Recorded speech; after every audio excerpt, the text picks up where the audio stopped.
Hello बच्चों, let's see the question. The question is the principle of immunization or vaccination is based on which property of the immune system. यहाँ पे बोल रहा है जो immunization या vaccination का जो principle है वो immune system की किस property पे based है. Option 1 is to produce antibodies, option 2 is to retain memory, option 3 is to differentiate self and non-self, and option 4 is all of the above. तो यहाँ पे सबसे पहले देखेंगे इस क्वेश्चन का की कंसेप्ट. तो यहाँ पे की कंसेप्ट में बात करेंगे अबाउट इम्यून सिस्टम. तो हमारी बॉडी का जो इम्यून सिस्टम होता है वो प्रोड्यूस करता है एंटीबॉडीज. तो हम लोग बोल सकते हैं दैट इम्यून सिस्टम जो होता है it produces antibodies. It produces antibodies in response to the pathogen.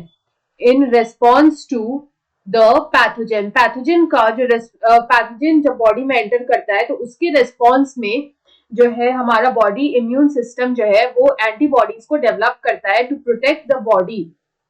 तो यहाँ पे अगर हम लोग देखें तो यहाँ पे वैक्सीनेशन होता क्या है. तो वैक्सीनेशन के केस में क्या होता है कि यहाँ पे जो डेड पैथोजेंस होते हैं, यहाँ पे जो डेड पैथोजन या फिर अगर पैथोजन लाइव पैथोजन को वीक कर दिया जाए तो यहाँ पे हम लोग बोल सकते हैं दैट डेड और वीकेंड पैथोजन जो होता है it is introduced into the body.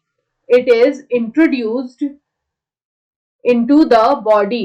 उसको बॉडी में इंट्रोड्यूस किया जाता है. तो इससे क्या होता है कि जो इम्यून सिस्टम होता है, the immune system it produces the immune system it produces antibodies. वो एंटीबॉडीज को प्रोड्यूस करता है. तो यहाँ पे क्या होता है कि जो इम्यून सिस्टम है उसका जो फर्स्ट रिस्पॉन्स होता है, जो यहाँ पे इम्यून सिस्टम का फर्स्ट रिस्पॉन्स होता है वो होता है स्लो एंड लो इंटेंसिटी.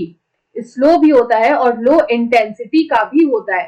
तो नेक्स्ट टाइम पे क्या होता है कि जब एक्चुअल लाइव पैथोजन एंटर करता है, व्हेन एक्चुअल लाइव पैथोजन जब एंटर करता है, when it enters the body, when it enters the body, तो हमारा जो इम्यून सिस्टम होता है, हमारा जो इम्यून सिस्टम होता है इट रिकॉग्नाइजेस द पैथोजन.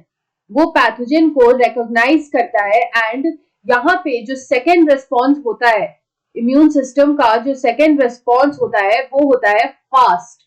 वो होता है fast and it is of high intensity. And it is of high intensity. तो यही जो बेसिस होता है इम्यून सिस्टम का कि यहाँ उसी के लिए यहाँ पे वैक्सीनेशन को दिया जाता है. And this property is known as the memory.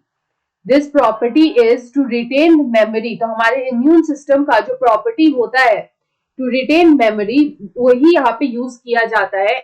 This property पे ही बेस्ड होता है this process of vaccination. Vaccination देंगे जब फर्स्ट टाइम में तो डेड और वीकेंड पैथोजन जो होगा वो बॉडी में एंटर करेगा और हमारा जो बॉडी है वो इम्यून रिस्पॉन्स करेगा, इम्यून सिस्टम रिस्पॉन्स करेगा. तो फर्स्ट रिस्पॉन्स जो होता है वो ऑलवेज स्लो होता है और लो इंटेंसिटी का होता है.